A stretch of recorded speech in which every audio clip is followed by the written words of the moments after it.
Good morning बच्चों, मैं फूल sir स्वागत करता हूं आपके इस नए सेशन में। ठीक है, तो सबसे पहले हम लोग चैप्टर 3 जो है दो चर वाले रैखिक समीकरण, अब इसी चैप्टर से रिलेटेड वीडियो और इसी चैप्टर को पूरा कवर करवाएंगे। ठीक है, तो न्यू चैप्टर है, आराम से स्लोली पढ़ना है। ठीक है, कॉन्सेप्ट क्लियर करना है। ठीक है, तो दो चर वाले रैखिक समीकरण में सबसे पहले हम लोग क्या क्या पढ़ेंगे उसके बारे में हम जान लेते हैं। ठीक है, तो दो चर वाले रैखिक समीकरण में पढ़ेंगे हम लोग पहले सारणी 3.4, उसके बाद विलोपन विधि पढ़ेंगे, प्रतिस्थापन विधि पढ़ेंगे, ब्रज गुणन विधि पढ़ेंगे, ग्राफिया विधि पढ़ेंगे और इंपॉर्टेंट क्वेश्चन जितने भी होंगे वो सारे क्वेश्चन हम लोग इसमें करेंगे। ठीक है, इसके बाद जो हम लोग पढ़ेंगे टोटल एक्सरसाइज जितने भी होंगे एक्सरसाइज। ठीक है, ये चैप्टर 3 में जितने भी एक्सरसाइज होंगे वो सारे एक्सरसाइज हम लोग ठीक है बारी बारी से कवर करेंगे। ठीक है, तो सबसे पहला हम लोग चलेंगे सारणी 3.4। ठीक है, तो सारणी 3.4 में क्या है? ठीक है, 3.4 जो सारणी है, सारणी 3.4 उसमें हम लोग देखेंगे कि अगर कोई हमको समीकरण दिया है, ठीक है, उसमें हमको पूछा जाए कि उसका हल कितना होगा, ठीक है, हल कैसा होगा, ठीक है, ये सब सारे अगर पूछा जाए तो हम कैसे इस चीज को कर सकते हैं। ठीक है, इसको उतारिए फटाफट। ठीक है, तो हम अब चलते हैं सारणी 3.4 की ओर। ठीक है, अगर हमको एक क्वेश्चन दिया जाए, ठीक है, उसमें पूछा जाए कि ग्राफ जो उसका होगा वो ग्राफ कैसा बनेगा, ठीक है, उसका हल कैसा होगा। ठीक है, ये सब जितने भी चीज होंगे अभी हम सारणी 3.4 में पढ़ेंगे। आगे देखते हैं बच्चों। चलिए, एक हो जाएगा A1 बाय A2 बराबर में B1 बटे B2 बराबर में C1 बटे C2। ये हम कहां से लाए? अगर आपको सपोज दैट दो आपको एक समीकरण दिया हुआ है, ठीक है, कि 2x प्लस 3y प्लस, ठीक है, या -2 बराबर 0 और एक दिया हुआ है 3x प्लस 2 का y -4 बराबर 0। ठीक है, तो आपको मानना क्या है? ठीक है, अब देखिए इसमें हमारा ये जो दो होगा वो A1 होगा, ये होगा B1 होगा, ये वाला C1 होगा। ठीक है, जस्ट इसका क्या अपोजिट, ये क्या हो जाएगा A2, ये क्या हो जाएगा B2, ये क्या हो जाएगा C2। चलिए, तो आप समझ गए A1 A bye A2, B1 bye B2, C1 bye C2 कहां से आया। ठीक है, तो चलिए हमारा पहला एग्जांपल है इसमें कि आपको बोलेगा कि एक दिया होगा कोई भी समीकरण, तो अगर उसमें बोलेगा कि A1 यदि A1 बाय A2 बराबर नहीं होगा B1 बाय B2 के। ठीक है, ये अब इस कॉन्सेप्ट पे हम लोग क्या करेंगे देखेंगे कि अगर पूछा जाए कि A1 बाय A2 बराबर नहीं हो B1 बाय B2 तो इसका, ठीक है, ग्राफ कैसा होगा, इसका क्या होगा, ग्राफ कैसा होगा। ठीक है, हल कैसा होगा, ठीक है, हल कैसा होगा, कितने हल होंगे, कितने हल होंगे। ठीक है, कैसे पता चलेगा? ठीक है, कि अगर इस कॉन्सेप्ट में पूछा जाए तो ग्राफ कैसा होगा, हल कितना होगा, ठीक है, हल कैसा होगा। तो इस कॉन्सेप्ट पे मेरा जो ग्राफ होगा वो ग्राफ होगा प्रतिच्छेदी। क्या होगा? प्रतिच्छेदी। ग्राफ होगा इसका प्रतिच्छेदी, प्रतिच्छेदी। हल कैसा होगा इसका? संगत। क्या होगा? संगत। और कितने हल होंगे? तो इसके कितने हल होंगे? एक हल होंगे। कितने हल होंगे? एक हल। ठीक है, इसका जो इस टाइप से A1 अगर कोई समीकरण दिया हुआ है, ठीक है, कौन सा, अगर इसमें हम पहले एक एग्जांपल लेते हैं, ठीक है, तब समझ में आएगा कि ये कैसे होगा। ठीक है, चलिए एक एग्जांपल लेते हैं,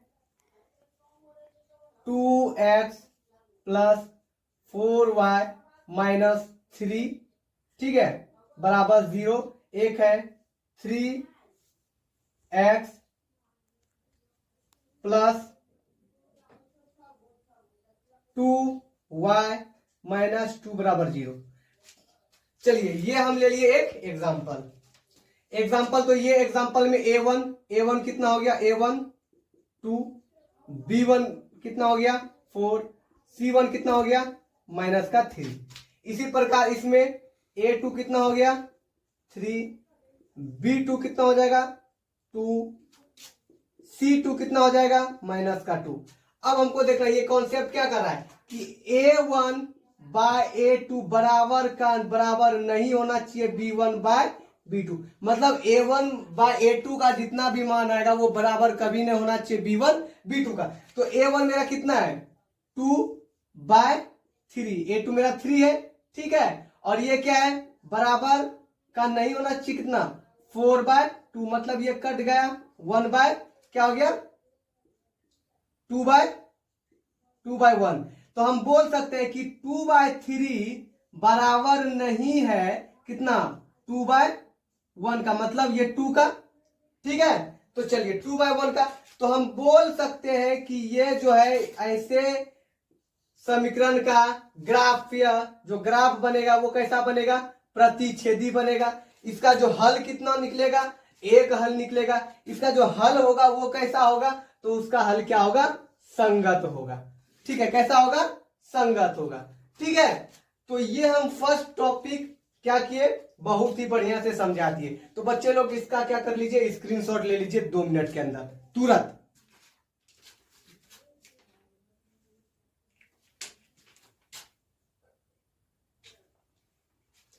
अब इसी टॉपिक से रिलेटेड हम एक क्वेश्चन लेके आ गए हैं, ठीक है। तो क्वेश्चन क्या बोल रहा है कि समीकरण x माइनस 2y माइनस 3 बराबर 0 और 3x प्लस ky माइनस 1 बराबर 0 के अद्वितीय हल के लिए k का मान क्या होगा, ठीक है। तो ये बोल रहा है कि जो ये समीकरण 2 को दिया है इसका जो अद्वितीय हल के लिए इस k का मान क्या होगा, ये k का मान निकालना है, ठीक है। तो समीकरण मेरा क्या दिया हुआ है x माइनस 2y का माइनस 3 बराबर 0 और एक दिया है 3x प्लस ky माइनस 1 बराबर 0।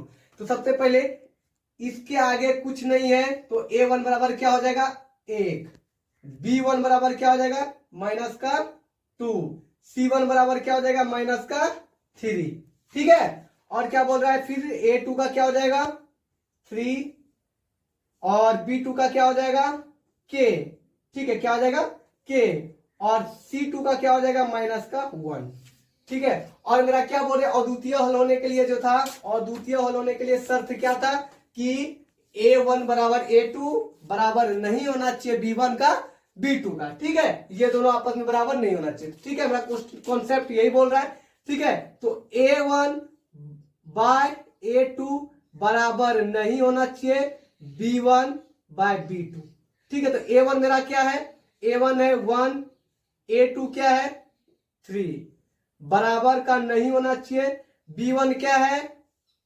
माइनस का 2, ठीक है, और b2 क्या है k, ठीक है। क्या कर देंगे हम कैची गुना, जिसको बोलते हैं क्या ऊपर नीचे गुना करना है। तो k मल्टीप्लाई 1 k हो जाएगा और 3 2 जा 6 और आगे में माइनस है तो माइनस 6। तो हम बोल सकते हैं कि k का मान जब -6 होगा तो इस समीकरण का क्या होगा एक अद्वितीय हल होगा, ठीक है। तो k का मान कितना निकल गया दोस्तों -6। तो अब हम लोग चलेंगे नेक्स्ट कॉन्सेप्ट पे,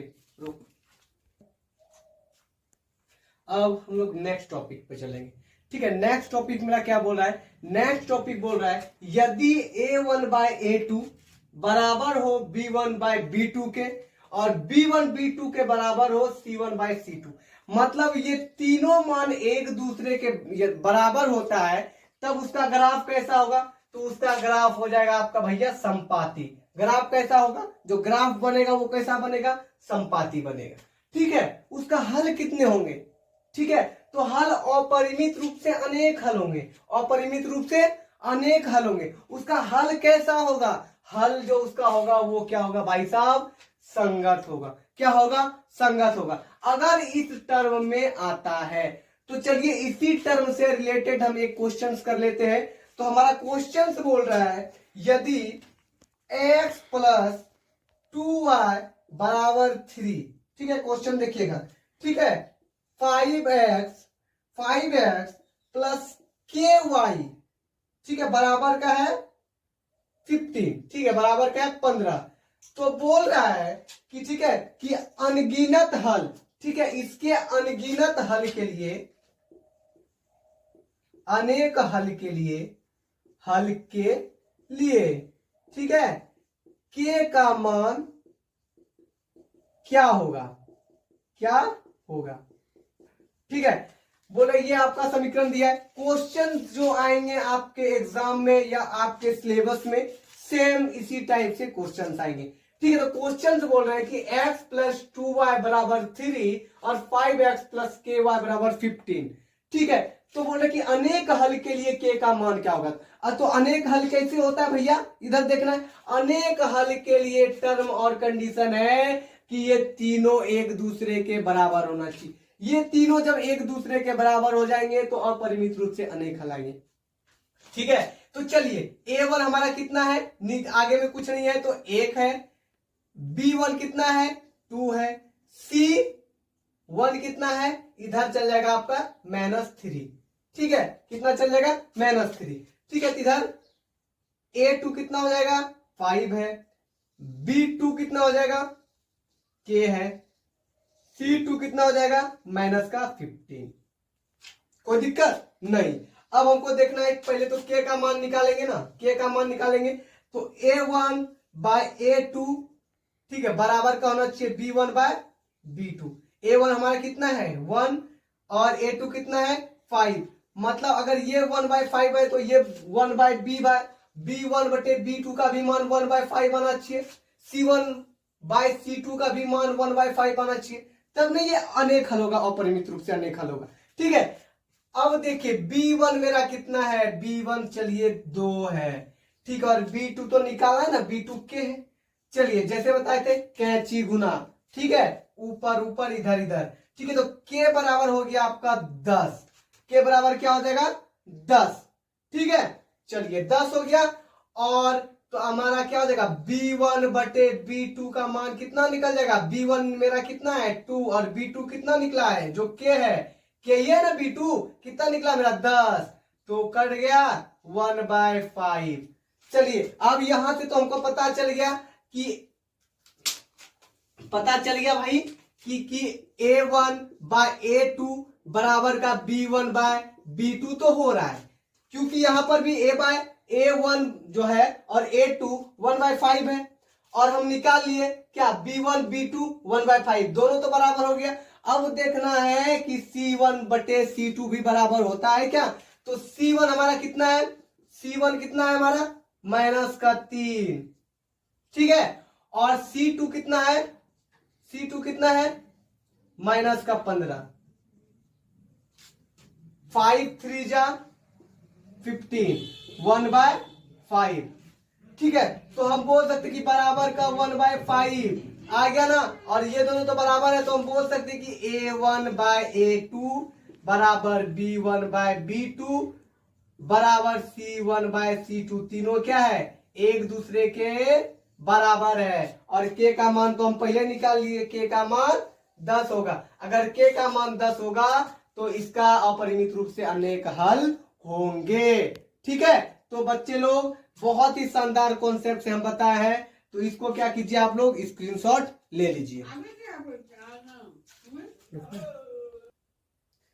अब थर्ड कॉन्सेप्ट क्या बोल रहा है समझना है आराम से, ठीक है। थर्ड कॉन्सेप्ट बोल रहा है कि यदि a1 बराबर a2, ठीक है, a1 बराबर a2 बराबर होना चाहिए b1 बाय b2, और b1 b2 बराबर नहीं होगा c1 c2, तब इस कॉन्सेप्ट में भैया इसका ग्राफ कैसा होगा, हल कैसा होगा, कितने हल होंगे, ठीक है। तो इसका जो ग्राफ होगा भैया, ठीक है बच्चों, ग्राफ जो होगा इसका, ग्राफ जो होगा इसका क्या होगा, समांतर होगा। ग्राफ क्या होगा इसका, समांतर होगा। ठीक है, हल कैसा होगा, जो हल आपका होगा वो कैसा होगा, तो वो हल होगा आपका असंगत और असंगत। ठीक है, कितने हल होंगे, ठीक है, कितने हल होंगे, अगर पूछा जाए कितने हल होंगे, तो इसका भैया कोई हल नहीं होगा, इसका कोई हल नहीं होगा।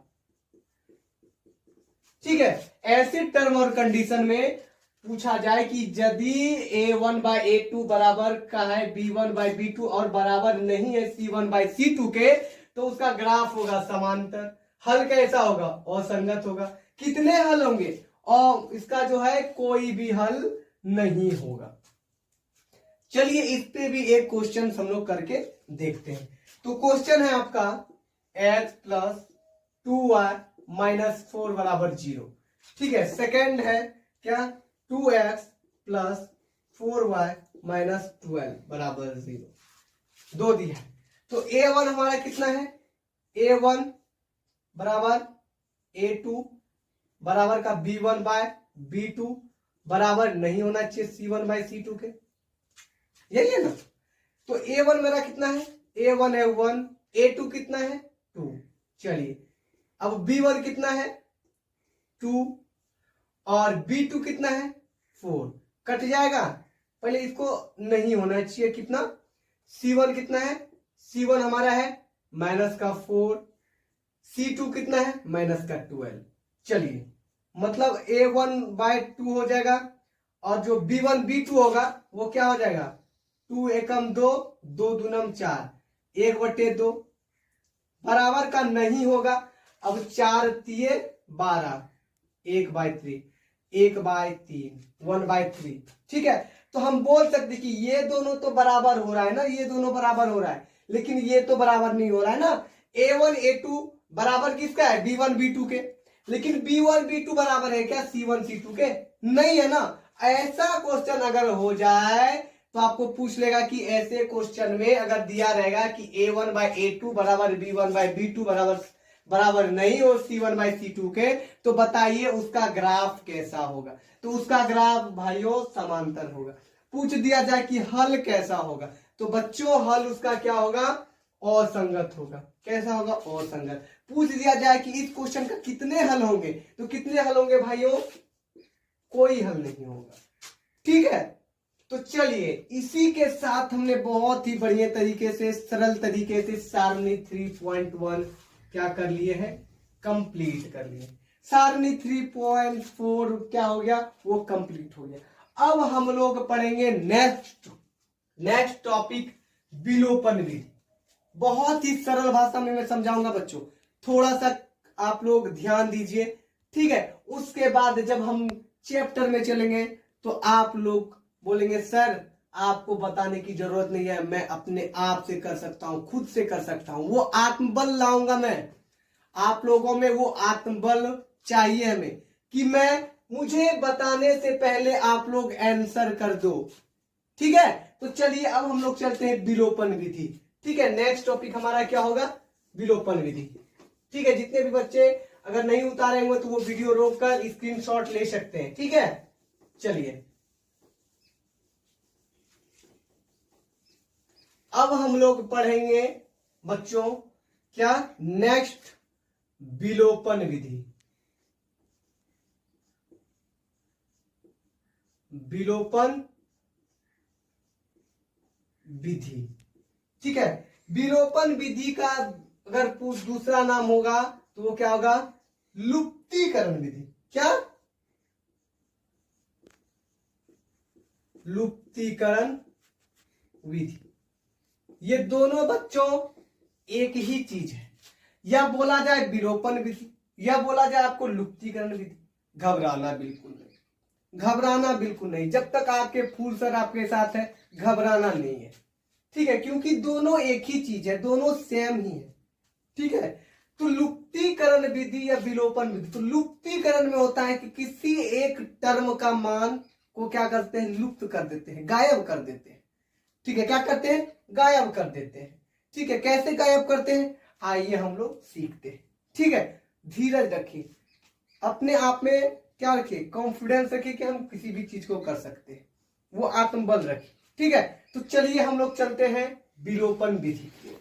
तो विलोपन विधि का अगर क्वेश्चन दिया जाए कि यदि x प्लस 2y का बराबर दिया है 6 और बोल रहा है एक और दिया है 3x प्लस 8y बराबर 12, आपको एक समीकरण दिया है और बोल दिया जाए कि इस समीकरण को विलोपन विधि या लुप्तीकरण विधि से सॉल्व कीजिए।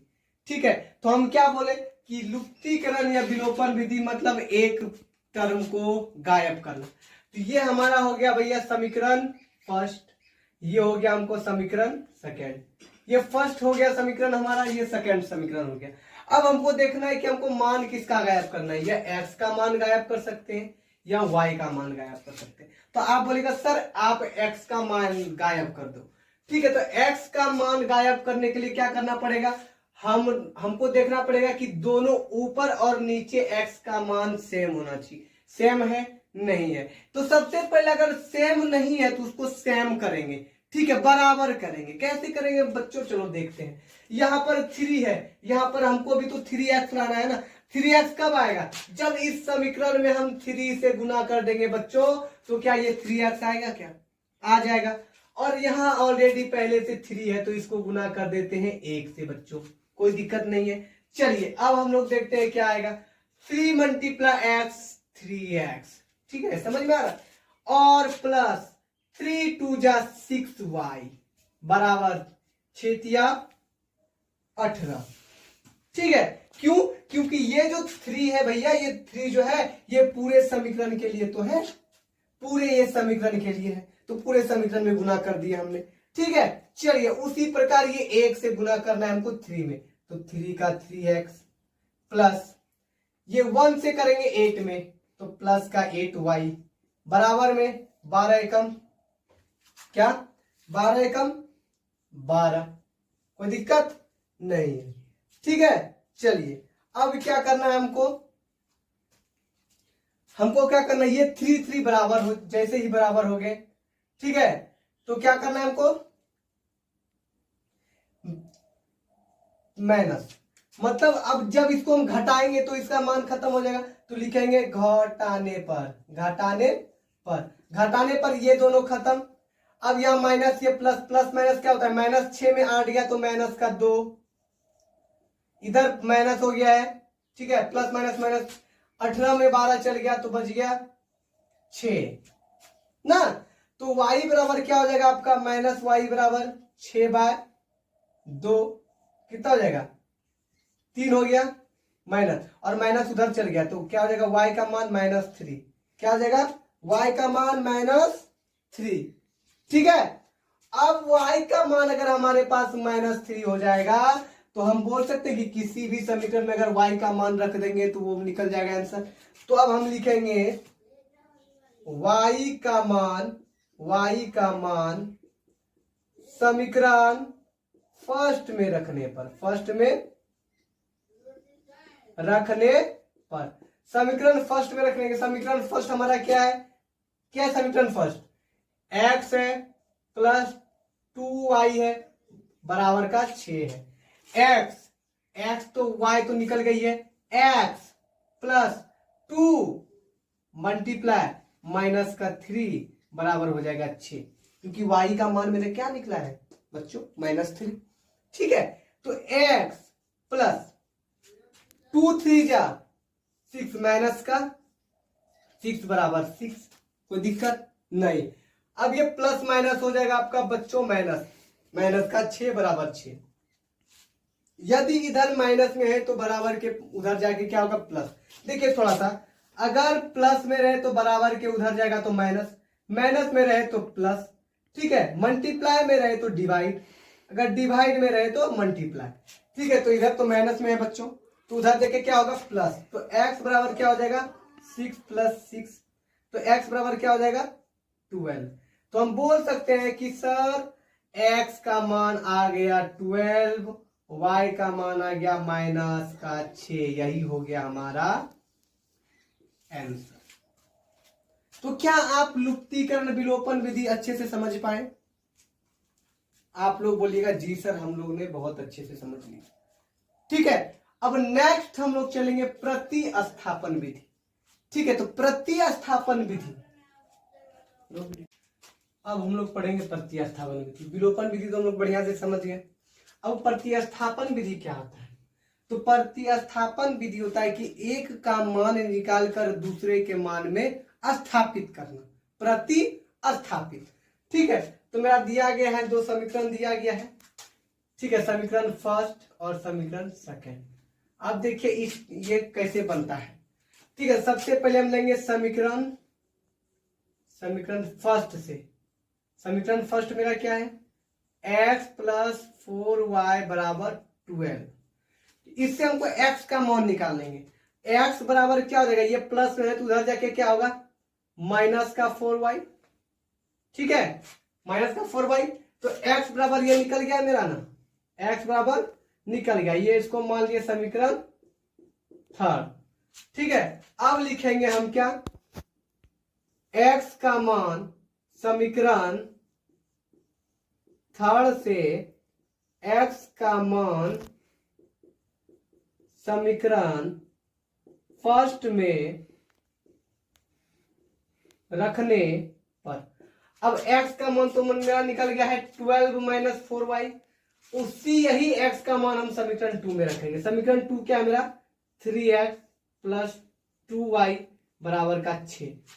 x का मान क्या निकला है मेरा 12 माइनस 4y, तो 12 माइनस 4y प्लस 2y बराबर 6। ठीक है, समझ में आ रहा है? चलिए 3 इन दोनों के साथ मल्टीप्लाई, तो 12 तिया 36 माइनस 4 तिया 12y प्लस 2y बराबर 6। ठीक है, ये आ गया। अब ये माइनस है, ये प्लस है, तो प्लस माइनस क्या होता है भाई साहब, माइनस। ठीक है, तो 36 माइनस का हो जाएगा 10y। ठीक है, बराबर में क्या हो जाएगा 6। अब ये इधर प्लस में है तो उधर जाके क्या होगा माइनस, 10y बराबर 6 माइनस 36, तो क्या होगा माइनस 10y बराबर क्या हो जाएगा माइनस का 30। माइनस माइनस खत्म, 10 तिया 30, तो y का मान निकल गया 3। तो y का मान 3 निकल गया ना। ठीक है, अब हमको क्या करना है, y का मान पुट कर देना है समीकरण थर्ड में, लिख देंगे इधर। ठीक है, y का मान समीकरण थर्ड में रखने पर।